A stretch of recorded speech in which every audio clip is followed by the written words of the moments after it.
فصل رحمت الہی کی وسعت۔ صوفیہ نے کہا اللہ سبحانہ و تعالی کے رحمت کی وسعت تو ثابت ہے اور وہ ہم سے عاجز بھی نہیں ہے، تو ہم اپنے نفسوں کو ان کی مراد سے کیوں محروم رکھے؟ تو اس کا جواب بھی پہلے کی طرح ہے، کیونکہ اس قول کے ضمن میں یہ بات شامل ہے کہ پیغمبروں کی لائی ہوئی وعیدوں کو دور پھینک دیا جائے، اور جن باتوں میں شدت سے ڈرایا گیا ہے اور عذاب کا تذکرہ مبالغے کے ساتھ آیا ہے، انہیں حقیر و معمولی سمجھ لیا جائے۔ اور یہ تلبیس اس طرح کھل کر سامنے آتی ہے کہ اللہ تعالیٰ نے جس طرح اپنی ذات کی صفت رحمت کو ذکر کیا ہے، اسی طرح اس نے اپنی شدید گرفت کا ذکر بھی کیا ہے۔ اور ہم دیکھتے ہیں کہ انبیاء اور اولیاء مختلف امراض اور بھوک کی شدت سے آزمائے جاتے ہیں اور لغزشوں سے پکڑے جاتے ہیں۔ یہ کس طرح ہو رہا ہے کہ جس کے لیے قطعی نجات کا فیصلہ مقدر ہے وہ بھی اس سے خائف و ترسا ہے۔ خلیل اللہ علیہ السلام روز قیامت یوں کہیں گے، نفسی نفسی، اور کلیم اللہ علیہ السلام بھی کہیں گے، نفسی نفسی، میری جان میری جان۔ یہ دیکھو سیدنا عمر فاروق رضی اللہ عنہ ہے جو کہہ رہے ہیں، عمر کی تباہی ہے اگر اس کی مغفرت نہ ہوئی۔ یہ بات ذہن نشین کر لے کہ جو شخص رحمت کی امید رکھتا ہے وہ اس کے اسباب پیدا کرتا ہے، اور اس کے اسباب میں سے لغزشوں سے توبہ کرنا بھی ہے، کیونکہ جو آدمی فصل کاٹنے کی امید رکھتا ہے وہ بوتا ہے، اور اللہ تبارک و تعالی نے یہ بھی فرمایا ہوا ہے، ان الذين آمنوا والذين حاجروا وجاهدوا في سبيل الله اولئک یرجون رحمت اللہ، سورۃ البقرہ۔ البتہ ایمان لانے والے، ہجرت کرنے والے اور اللہ کی راہ میں جہاد کرنے والے ہی رحمت الہی کی امیدوار ہیں۔ یعنی امیدیں رکھنا ان لوگوں کے لائق ہے، لیکن جو گناہوں پر مصر رہنے والے ہیں اور وہ رحمت کی امیدیں بھی لگائے ہوئے ہیں، تو ان کی امیدیں پوری ہونا محال ہے۔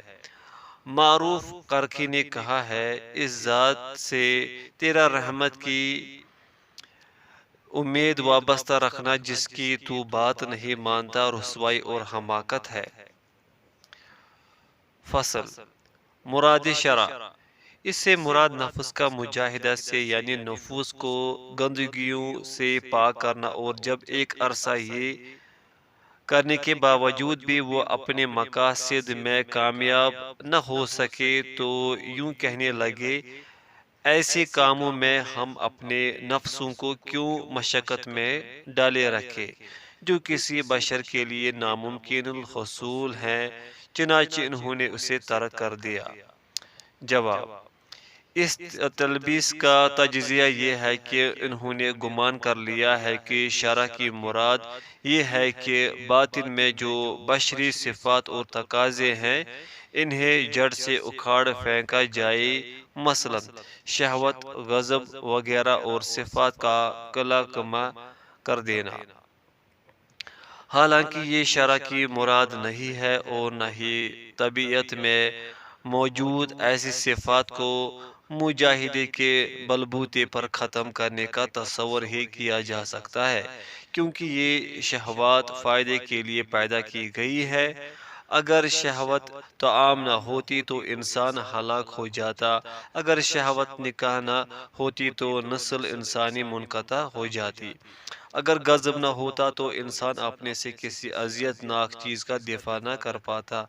اسی طرح تباہی میں حب مال مرکوز کر دی گئی ہے، کیونکہ یہ شہوات تک پہنچاتی ہے، بلکہ مجاہدے سے مقصود تو یہ ہے کہ نفس کو ان تمام چیزوں کی تکلیف دہ پہلوؤں سے باز رکھا جائے، اور نفس کو ان معاملات میں حد اعتدال میں رکھا جائے، اور اللہ تبارک و تعالی نے بھی نفس کو خواہشات کا غلام بنانے سے روکے رکھنے پر مدح و ستائش فرمائی ہے، اور نفس کو اسی چیز سے روکا جا سکتا ہے جس کی وہ طلب رکھے، اور اگر اس کی طلب ہی طبعی طور پر زائل اور ختم ہو جائے تو انسان اسے باز رکھنے کا محتاج ہی نہ رہے۔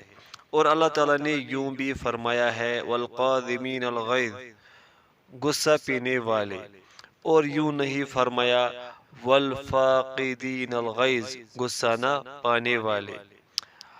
القدم کا معنی ہی رد الغیظ یعنی غصے کو واپس کرنا ہے، جس طرح کی کہا جاتا ہے قدم البعیر علی جرتہ، اونٹ اپنی چگالی نگل گیا، کیونکہ وہ اسے اپنی حلق میں واپس کر دیتا ہے۔ تو اللہ تعالیٰ نے اس عمل کی تعریف کی ہے جس سے غصہ پیدا کرنے والے عمل سے نفس کو روکا جائے۔ تو جس شخص کا یہ دعویٰ ہے کہ مجاہدہ اور ریاضت طبیعتوں میں تبدیلی لاتے ہیں، وہ محال امر کا دعویٰ کرتا ہے، کیونکہ ریاضت و مجاہدے سے اصل مقصود تو صرف شہوت نفس اور غضب کی تیزی اور حدت کو توڑنا ہوتا ہے، سرے سے اسے ختم کرنا مقصود نہیں ہوتا۔ اور مجاہدہ کرنے والا بھی ایک عقل مند طبیب کی طرح ہے جو طعام سامنے آنے پر وہی کھاتا ہے جو اس کے لیے مفید اور صحت مند ہو، اور جو اسے تکلیف دہ اور مضر ہو اس سے کنارہ کش اور دستکش رہتا ہے۔ اور مجاہدہ نہ کرنے والا اس جاہل نادان بچے کی مانند ہے جو ہر مطلوبہ خواہش کے مطابق کھاتا رہتا ہے اور اپنے نفس کی تکلیف کی کچھ پرواہ نہیں کرتا۔ منتہائی وصول، چند لوگوں نے مجاہدے میں مبالغہ آرائی سے کام لیا تو انہوں نے کرامات یا اچھے نیک خوابوں کی طرح کچھ چیزیں دیکھیں، یا ان پر لطیف کلمات کا کچھ حصہ کھول دیا گیا جو فکر و خلوت کا لازمی نتیجہ ہوتے ہیں، تو انہوں نے یہ اعتقاد بنا لیا کہ وہ تو منزل مقصود تک رسائی پا چکے ہیں، ہم تو منزل پر پہنچ چکے ہیں، اب ہمیں کوئی چیز نقصان و گزند نہیں پہنچا سکتی، کیونکہ جو شخص کعبہ تک پہنچ جاتا ہے اس کا چلنا منقطع ہو جاتا ہے۔ لہذا انہوں نے سلسلہ اعمال ختم کر دیا، مگر اپنے ظاہر کو مرقع پوشی، جائے نماز اور رقص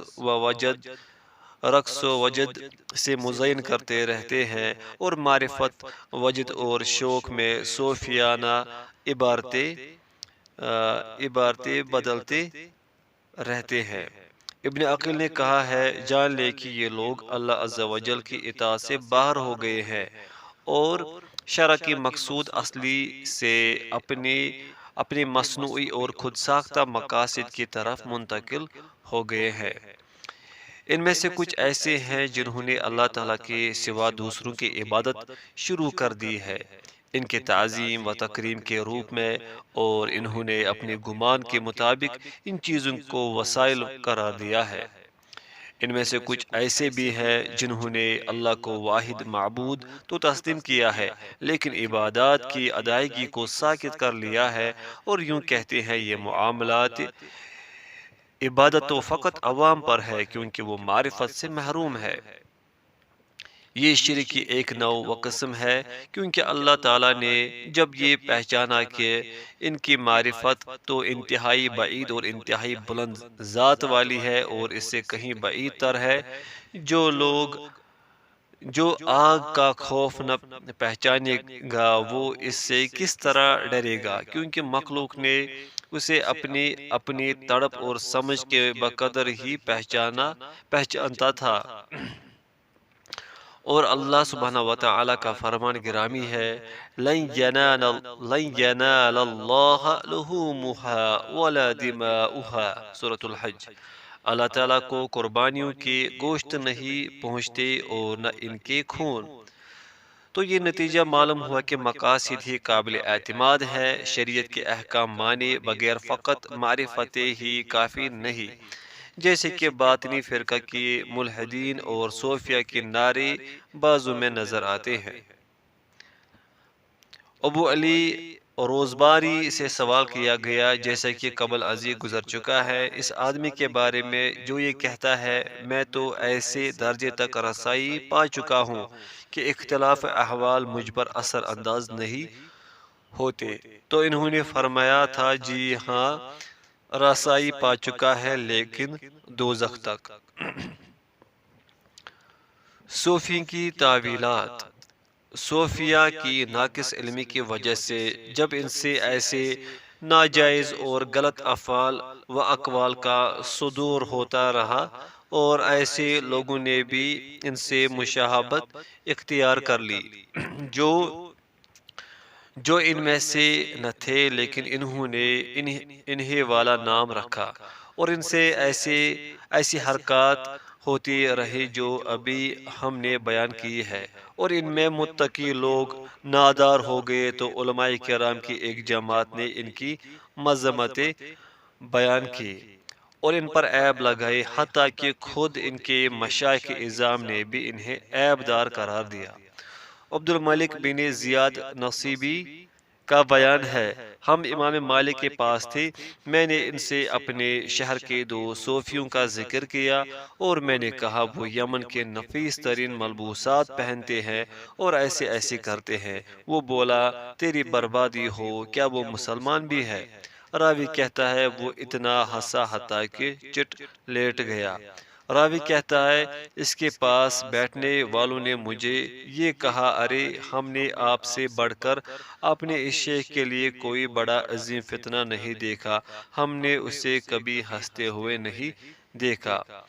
یونس بن عبد الاعلی کا بیان ہے، میں نے امام شافعی کو یہ فرماتے ہوئے سنا ہے، اگر کوئی شخص دن کے پہلے پہر تصوف اختیار کرے تو وہ ظہر آنے تک احمق بن جائے گا۔ ان سے یہ بھی مروی ہے جو 40 روز تک صوفیہ کے ساتھ رہے گا، اس کی عقل ہمیشہ کے لیے جاتی رہے گی۔ اور امام شافعی رحمۃ اللہ نے یہ شعر بھی پڑھا۔ ترجمہ: ان لوگوں کو چھوڑ دو، جب وہ تیرے پاس آئے تو عابد و زاہد بن جائے، اور جب خلوت نشین ہو تو وہ چالاک ترین بھیڑیے بن جائے۔ سفیان کہتے ہیں میں نے عاصم کو یہ کہتے ہوئے سنا ہے، ہم ہمیشہ سے صوفیہ کو بے وقوفی کے ساتھ ہی دیکھتے آ رہے ہیں، البتہ یہ لوگ چرب زبانی سے پردہ پوشی کرتے رہتے ہیں۔ یحییٰ بن یحییٰ کا بیان ہے، صوفیہ کی نسبت مجھے خارجی زیادہ پسند ہے۔ یحییٰ بن معاذ کا بیان ہے، 3 طرح کے لوگوں کی صحبت سے اجتناب کرتے رہنا، علماء غافلین، چاپلوسی کرنے والے اور صوفیہ۔ اس کتاب کی ابتدا میں صوفیہ پر رد کرتے ہوئے ہم نے ذکر کیا تھا کہ فقہائے مصر نے ذوالنون کی باتوں پر اور بسطام کے علماء نے ابو یزید پر انکار و اعتراض کیا تھا، حتیٰ کہ انہیں شہر بدر کر دیا، اور ابو سلیمان دارانی کو فقہا نے نکال دیا، اور احمد بن ابو الحواری اور سہل تستری ان کے ہاتھوں سے بھاگ نکلے، اور یہ اس لیے ہوا کہ اسلاف سنت کی حفاظت کے لیے ذرہ بر بدعت سے بھی بھاگا کرتے تھے اور ان سے لا تعلق رہتے تھے۔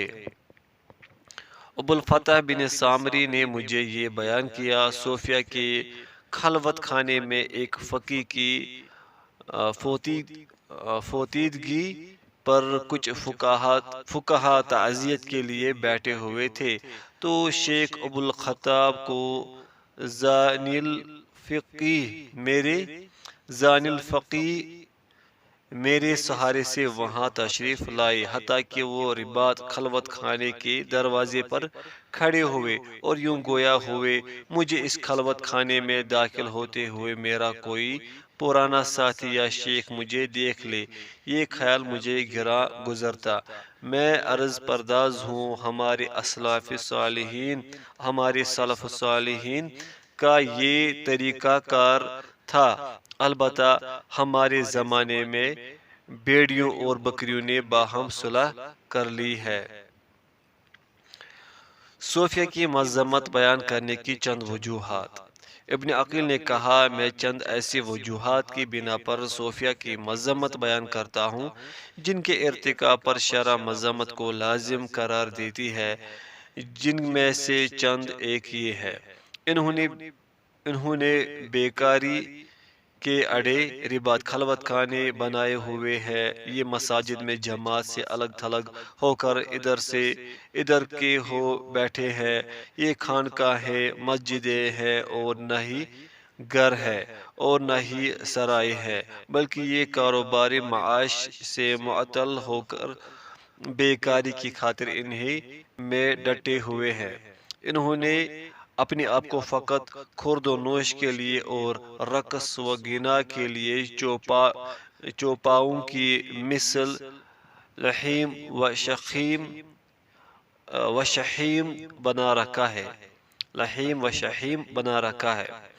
انہوں نے خوشنما اور دیدہ زیب جبوں پر اپنا اعتماد بنا رکھا ہے، جو مخصوص رنگوں کے ساتھ آراستہ ہوتے ہیں اور عوام الناس اور مستورات کے دلوں میں اثر آفرینی رکھتے ہیں۔ یہ لوگ خواتین اور نوخیز نوجوانوں کو شکلوں اور ملبوسات کے تصنع اور سجاوٹ کے ساتھ اپنی طرف مائل کرتے ہیں۔ یہ لوگ کسی بھی ایسے گھر میں داخل نہیں ہوتے جس میں مستورات موجود ہوتی ہیں، لیکن جب یہ وہاں سے برآمد ہوتے ہیں تو بیویوں کے دل اپنے خاوندوں کے برخلاف خراب ہو چکے ہوتے ہیں۔ پھر یہ لوگ ظالموں، جابروں، فاجروں، غاصبوں، مثلاً ٹیکس خوروں سے اشیائے طعام اور نفقات و صدقات قبول کرتے ہیں۔ دوران سما تو نوخیز بے ریش لڑکوں کو اپنے پہلو میں بٹھاتے ہیں اور پھر انہیں آفتاب کی کرنوں کی نموداری تک اپنے پاس رکھنے کی کوشش کرتے ہیں اور غیر محرم مستورات سے اختلاط رکھتے ہیں اور پھر انہیں خرقہ پوشی کی دلیل کے ساتھ قائم رکھتے اور ان کی ڈھارس بندھاتے ہیں۔ یہ لوگ طرب کو وجد، دعوت کو وقت اور لوگوں کے کپڑوں کو باہم تقسیم کر لینے کو حکم کا نام دیتے ہیں۔ جس گھر میں انہیں بلایا جائے اس سے نئی دعوت کی تاریخ کے بغیر بالکل نہیں نکلتے اور یہ لوگ کہتے ہیں کہ یہ بھی واجب ہو گئی ہے۔ ایسا اعتقاد رکھنا کفر ہے اور اس کا کرنا فسق و نافرمانی ہے۔ کہتے ہیں لکڑیوں، آلات موسیقی کے ساتھ گانے سننے میں قربت ہے۔ ہم نے ان سے یہ بھی سنا ہے کہ گوئی کی لے کے وقت اور تکیوں کی حاضری کے وقت کی دعائیں قبول ہوتی ہے۔ ان کا یہ اعتقاد بھی ہے کہ یہ بھی قربت ہے، حالانکہ یہ بھی کفر ہے، کیونکہ جو فعل حرام اور عمل مکروہ کو باعث قربت سمجھے گا وہ اس عقیدے کے ساتھ کافر ہو جائے گا۔ علماء کرام اس گانے کی حرمت و کراہت کی بین ہے۔ یہ لوگ اپنے نفوس کو اپنے شیوخ اور ارباب طرائق کے سامنے بے حس و حرکت رکھ دیتے ہیں۔ اگر کسی بے ریش نوخیز کو بوسہ دے تو کہا جاتا ہے رحمت ہے، اور اگر کسی اجنبی خاتون سے خلوت میں ہو جائے تو کہا جاتا ہے اس کی بیٹی ہے، کیونکہ یہ بھی تو خرقہ پہن چکی ہے۔ اگر کپڑے کو اس کے مالک کی رضامندی کے بغیر دوسروں میں تقسیم کر دے تو کہا جاتا ہے یہ خرقہ کا حکم ہے۔ ہمارا تو کوئی ایسا شیخ نہیں ہے کہ ہم اپنے حال کو اس کے حوالے کر دیں، کیونکہ شرعی امور میں دخل اندازی کی کسی کو بھی جرات نہیں۔ اگر ہمارا کوئی شیخ ایسا ہوتا جس کا حال ہم قابل تسلیم مانتے تو وہ شیخ سیدنا ابو بکر صدیق رضی اللہ عنہ ہوتے۔ میں عرض گزار ہوں، انہوں نے تو یوں فرمایا ہے اگر میں ٹیڑھا ہو جاؤں تو مجھے سیدھا کر دینا۔ حاشیہ سیرت ابن ہشام۔ آپ نے یہ نہیں فرمایا تھا تم اپنے آپ کو میرے حوالے کر دینا۔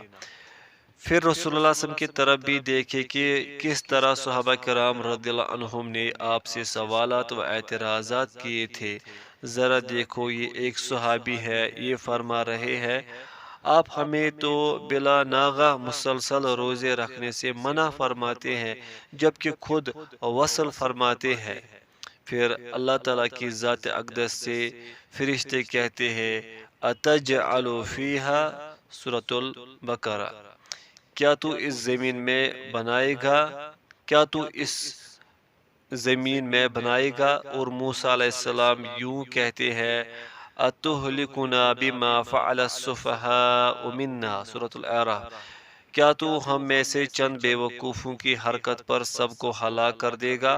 انہوں نے فقط اس بات کو متقدمین کو خوش کرنے اور مریدوں پر حکومت کرنے کے لیے بنایا ہے، جس طرح کہ اللہ تعالیٰ نے فرمایا ہے فَاسْتَخَفَّ قَوْمَهُ فَأَطَاعُوهُ، سورہ الزخرف۔ اس فرعون نے اپنی قوم کی عقل کھو دی اور انہوں نے اس کی بات مان لی۔ شاید یہ بات ان کے اس گروہ کی ہو جو اس بات کی قائل ہیں کہ بندہ جب معرفت پا جاتا ہے تو اس سے کوئی فعل و عمل بھی مضر اور نقصان دہ نہیں رہتا، اور یہ آخری درجے کی زندگیت ہے، کیونکہ فقہائے کرام کا اس فیصلے پر اجماع ہے کہ کوئی بھی ایسی حالت نہیں ہے جس تک عارف باللہ پہنچ کر عمل کی انتہا کو پہنچ جائے، بلکہ اس پر شرعی امور کی ادائیگی پر اتنی ہی سختی ہوگی جیسے انبیاء کرام کے احوال ہے کہ صغائر کے معاملے میں بھی ان کی گرفت ہوتی ہے۔ اللہ سے ڈر جاؤ، اللہ کا خوف کھاؤ، ان دین سے فارغ اور دلیل و ثبوت فراہم کرنے سے خالی لوگوں کی طرف کان نہ لگاؤ، یہ تو خالی زندیق لوگ ہیں جنہوں نے گورنروں کے جبے یعنی قیمتی جبے اور اون پہن کر رکھی ہے، جنہوں نے آوارہ اور بدچلن ملاحدہ کے اعمال یعنی کھانا پینا، ناچنا، گانے سننا اور شرعی معمولات کو ترک کرنا وغیرہ اختیار کر رکھا ہے۔ زنادقہ سے تو یہ جرأت و جسارت نہ ہو سکی کہ شریعت کا انکار کرتے، صوفیہ نے یہ بھی کر دکھایا۔ سب سے پہلے انہوں نے کچھ خاص نام ایجاد کیے، وہ یوں کہتے ہیں حقیقت اور شریعت، یعنی حقیقت اور ہے اور شریعت اور ہے۔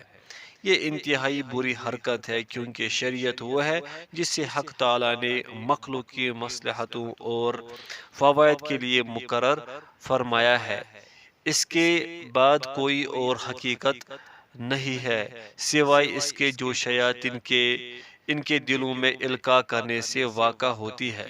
لہذا ہر وہ شخص جو شریعت سے ہٹ کر حقیقت کا متلاشی ہو تو وہ دھوکہ زدہ اور فریب خوردہ ہے، اور اگر وہ کسی کو حدیث کی روایت کرتے سن لے تو کہتے ہیں یہ بیچارے مساکین ہے، انہوں نے اپنا علم ایک مردے سے دوسرے مردے سے لیا ہے، جبکہ ہم نے ایسے زندہ سے علم لیا ہے جسے کبھی موت نہیں آئے گی۔ تو جو کہے میرے باپ نے میرے دادے سے مجھے حدیث بیان کی تو میں یوں کہوں گا میرے دل نے میرے رب سے مجھے یہ حدیث بیان کی۔ ان لوگوں نے ایسی خرافات کے ساتھ خود کو بھی ہلاک کر لیا ہے اور کینہ سے بھرپور دلوں کو بھی ہلاکت میں ڈال دیا ہے۔ اس کی خاطر ان پر اموال نچھاور کیے گئے، کیونکہ فقہائے کرام تو اطباء کی مانند ہے، طبیب سے کچھ لینے کے لیے خرچ کرنا پڑتا ہے اور دواؤں کے لیے خرچہ کرنا گرا ہوتا ہے۔ فقہائے کرام سے بغض رکھنا بھی بہت بڑی زندگیت ہے، کیونکہ یہی تو انہیں اپنی فتاوی کے ذریعے ان کے فسق و ضلالت سے خبردار کرتے رہتے ہیں، اور حق ثقیل اور بوجھل لگتا ہے جس طرح کی زکوٰۃ ثقیل اور بوجھل لگتی ہے، لیکن مغنیات اور مدح گو شاعروں پر خرچ کرنا کتنا سہل لگتا ہے۔ اللہ تعالیٰ شریعت کو اس طائفہ کے شر سے بچائے رکھے جن میں مندرجہ ذیل خباثتیں ہیں: لباس میں شرافت، گزران میں خوشگواری، شرعی الفاظ کے ساتھ دھوکہ فریب، جن میں ما سوائے شرعی امور کو محمل بنانے کے اور شریعت کے بالائی طاق رکھنے رکھنے کے اور کچھ بھی نہیں۔ اس لیے لوگ ان سے مانوس ہو جاتے ہیں۔ ان کے اہل باطل ہونے کی اس سے بڑھ کر واضح ترین اور کون سی دلیل ہوگی کہ دنیا دار لوگوں کی محبتیں ان کے ساتھ ایسی ہیں جس طرح ان کی محبتیں لہو و لعب کرنے والوں اور گانا گانے والوں کے ساتھ ہے۔ متکلمین اور صوفیوں سے بڑھ کر کوئی بھی شریعت کے لیے زیادہ خطرناک اور مضر نہیں ہے، کیونکہ یہ لوگ اپنے توہمات اور عقلی شبہات کے ساتھ لوگوں کے عقائد کو خراب کرتے ہیں۔ یہ لوگ اعمال کو خراب بنا دیتے ہیں، دین کے قوانین کو منہدم کرتے ہیں اور فضول کاریوں اور گانے سننے کو محبوب رکھتے ہیں۔ ہمارے اسلاف ایسے نہیں تھے، بلکہ وہ تو عقائد کے باب میں سر تسلیم خم رکھنے والے غلام تھے، جبکہ دوسری طرف محنت کرنے والے اور جفاکش تھے۔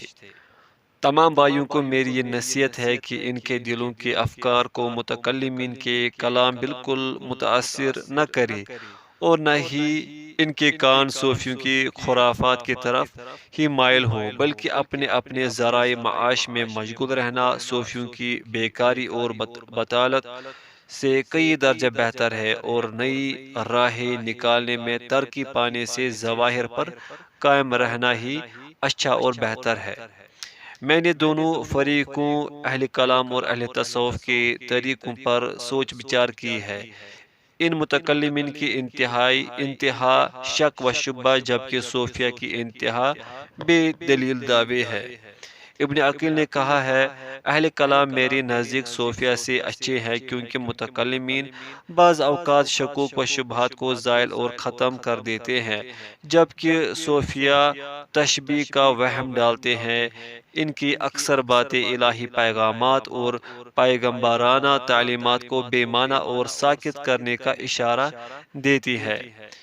جب یہ لوگ محدثین کے متعلق بکواس کرتے ہیں کہ انہوں نے اپنا علم ایک مردے سے دوسرے مردے سے لیا ہے، تو انہوں نے پیغمبرانہ تعلیمات میں طعن کیا اور واقعیت کے خلاف شور بلند کیا، کیونکہ جب کسی راستے کو عیب دار اور ذلیل سمجھا جائے گا تو اس پر چلنا چھوڑ دیا جائے گا۔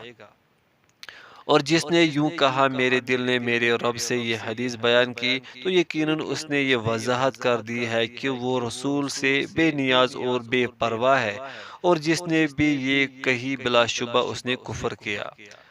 تو یہ بات اس زندگیت اور بے دینی کے تحت شریعت میں ٹھونس دی گئی ہے، اس لیے جسے ہم دیکھیں کہ وہ نقل و روایت کو معیوب گردانتا ہے تو ہم جان لیں گے کہ اس نے امر شریعت کو معطل ٹھہرا دیا ہے۔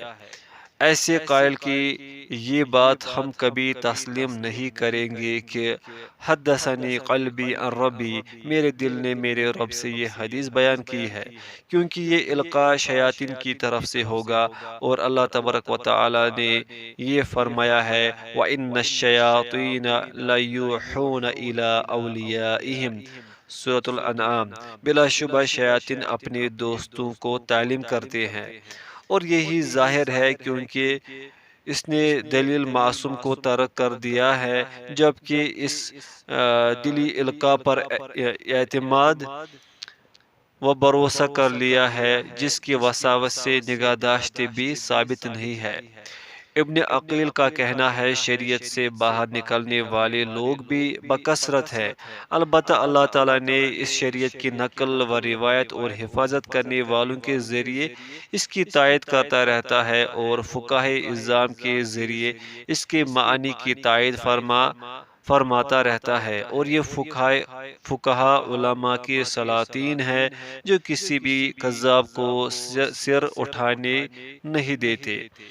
ابن عقیل نے فرمایا ہے، لوگ کہتے ہیں جب اللہ تعالیٰ کسی تاجر کے گھر کو ویران کرنا چاہتا ہے تو وہ صوفیہ کے ساتھ رہنے لگتا ہے، اور میں ساتھ یوں بھی کہتا ہوں، اور اس کے دین کو تباہ کرنا چاہتا ہے تو کیونکہ صوفیہ نے غیر محرم اور اجنبی مردوں سے عورتوں کے لیے خرقے اور جبے پہننے کو جائز رکھا ہے۔ جس وقت وہ سما و طرب کی محفلوں میں شریک ہوتے ہیں تو اس دوران بسا اوقات عورتوں سے عاشقانہ گفتگو بھی جاری ہو جاتی ہے، اور بعض اشخاص کا بعض سے تنہائی میں بھی وقت گزرتا ہے۔ اس طرح یہ دعوت دونوں اشخاص کی شادی اور خوشی کی تقریب بھی ہو جاتی ہے۔ اس تقریب سے جب وہ باہر نکلتے ہیں تو ایک شخص کا دل دوسرے شخص سے معلق ہو چکا ہوتا ہے، ایک کی طبیعت دوسرے کی طرف مائل ہو چکی ہوتی ہے، بیوی اپنی خاوند کے خلاف ہو چکی ہوتی ہے، اور اگر خاوند کا نفس مطمئن بھی رہے تو اسے دیوسی کہا جائے گا۔ اگر وہ اسے روکے گا تو عورت خاوند سے طلاق لے کر اس کے پاس جانا پسند کرے گی جس نے اسے جبہ پہنایا ہوگا، اور اس کے پاس جانا چاہے گی جو اس کے طبیعت میں رکاوٹیں کھڑی نہ کرے۔ اور یوں بھی کہا جاتا ہے فلاں خاتون نے توبہ کر لی ہے، شیخ نے اسے جبہ پوشی کروائی ہے اور وہ اس کی بیٹیوں میں سے بن گئی ہے۔ یہ نہیں کہتے یہ کھیل تماشا اور غلطی ہے، بلکہ یہ بھی کہتے ہیں یہ مردوں کے مقام پر فائز ہو گئی۔ اس طریقہ کار پر مدت بیت چکی ہے۔ اس طریقہ کار پر مدتیں بیت چکی ہے اور دلوں سے کتاب و سنت کا حکم ٹھنڈا ہو چکا ہے۔ میں عرض پرداز ہوں، یہ سارے ابن عقیل کا کلام ہے۔ وہ ایک عمدہ، ناقد اور تیز نظر فقیہ ہے۔ ان سے متعلق کہے گئے بعض اشعار۔ ترجمہ: ابوبکر عنبری نے اپنی ذات روداد کو صوفیہ کے حوالے سے یوں سپر و قلم و کرتاس کیا ہے: مالکوں اور غلاموں کے درمیان دو دعوے داروں میں پرکھ اور جانچ کرنے کے لیے میں نے بہت غور و فکر کیا ہے۔ میں نے ان کے اکثر کو مثل سراب پایا ہے کہ دور سے جس کا نظارہ تجھے نہایت بھلا لگتا ہے۔ میں نے بآواز بلند پکار کر پوچھا، اے میری قوم، تم کس کی عبادت کرتے ہو؟ تو سبھی نے اپنے اپنے وجود کے مطابق اشارے دیے۔ تو بعض نے اپنے ہی نفس کی جانب اشارہ کیا اور اس نے قسم کھا کر اس سے کسی مزید کی نفی کر دی، اور بعض نے خرقہ کی طرف اشارہ کیا جو اس کے لیے پیوند لگا کر بنایا گیا تھا، بعض نے چمڑے کے پانی پینے والے ڈونگے برتن کی طرف اشارہ کیا۔ ایک دوسرے نے اشارہ کیا جو اپنی ہی خواہشات کی عبادت کرتا تھا، حالانکہ خواہشات کا پجاری کوئی اچھا اور بھلا مانس شخص نہیں ہوتا۔ سماع سننے کا انتہائی شوقین اور دلدادہ ہے، خواہ وہ سادہ باتیں ہوں یا نغمے اور گیت ہو۔ جس وقت کوئی زوردار شور بپا ہوتا ہے تو آہیں بھرتا اور چلاتا، اور اس شور میں یہ بھی شیروں کی دھاڑنے کی مثل دھاڑتا اور گرجتا ہے، اور دانستہ اپنے بوسیدہ کپڑوں کو پھاڑ دیتا ہے تاکہ ان کے عوض میں نئے نویلے کپڑے پا سکے۔ اپنے ہیکل جسمانی کو دہکتی آگ میں ڈالتا ہے تاکہ سرید کو قلعی کر کے اچھی طرح برتن صاف کرے، اور ہریرا آٹے اور گھی کے حلوے کو زیادہ سے زیادہ کھا جائے۔ ارے لوگو، کیا تم تعجب نہیں کر رہے ہمارے بھائیوں کے شیطان پر جو مزید اضافے کرنے والا ہے؟ دیوانگی کے مختلف طریقوں سے انہیں مقبوط الحواس بنایا ہے، اور دیوانوں کے لیے بجز قید و بند اور بیڑیوں کے اور کیا سزا ہو سکتی ہے۔ اللہ کی قسم کھا کر کہتا ہوں، انہوں نے اللہ ذوالجلال کو بالکل نہیں پہچانا، انہوں نے فقط انکار ہی پہچانا ہے۔ اگر اہل وفا کے ساتھ وفاداری کرنے کا اخلاق اصول نہ ہوتا تو میں ان کے متعلق زبان درازی کرتا۔ مجھے سمجھ نہیں آتی وہ آدمی مجھ سے وصل کا مطالبہ کرتا ہے جو جانتا نہیں کہ باز رکھنے میں کیا مزہ ہے۔ میں تو اپنی محبت و مودت میں انتہائی بخل و کنجوسی کرتا ہوں اور وہ اس کی سخاوت کرتا ہے، اور میں تو محبت کرنے والے کے لیے اس محبت کی دریا دلی سے سخاوت کرتا ہوں۔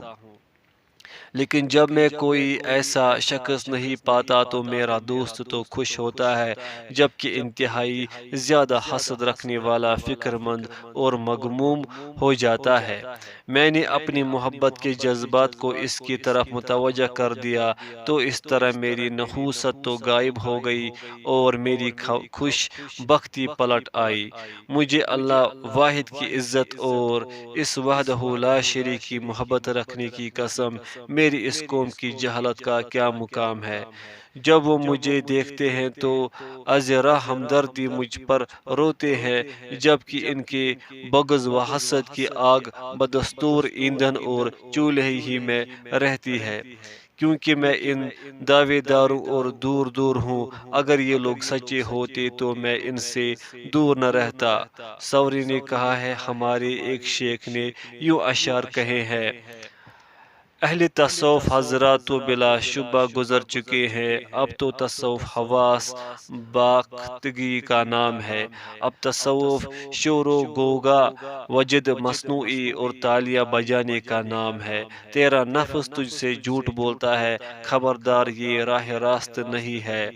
حتیٰ کہ ایسی آنکھ کا تارا بن جائے جس سے آنکھیں گری جاتی ہے۔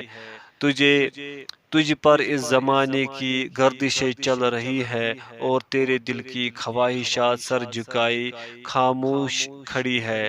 فقی ابو اسحاق شیرازی نے کسی کی خاطر یہ اشعار پڑھے تھے: میں اہل تصوف کے گروہ کو بدترین گروہ دیکھتا ہوں۔ میں اہل تصوف کے گروہ کو بدترین گروہ دیکھتا ہوں، تو ان سے کہہ دے یہ لوگ حلول کے لیے کتنے ہی نرم گوشے رکھتے ہیں۔ کیا اللہ تعالیٰ نے یوں فرمایا تھا: جب تم مجھ سے عشق کرو تو چوپایوں کی طرح کھانا کھاؤ اور میرے لیے رقص کرو؟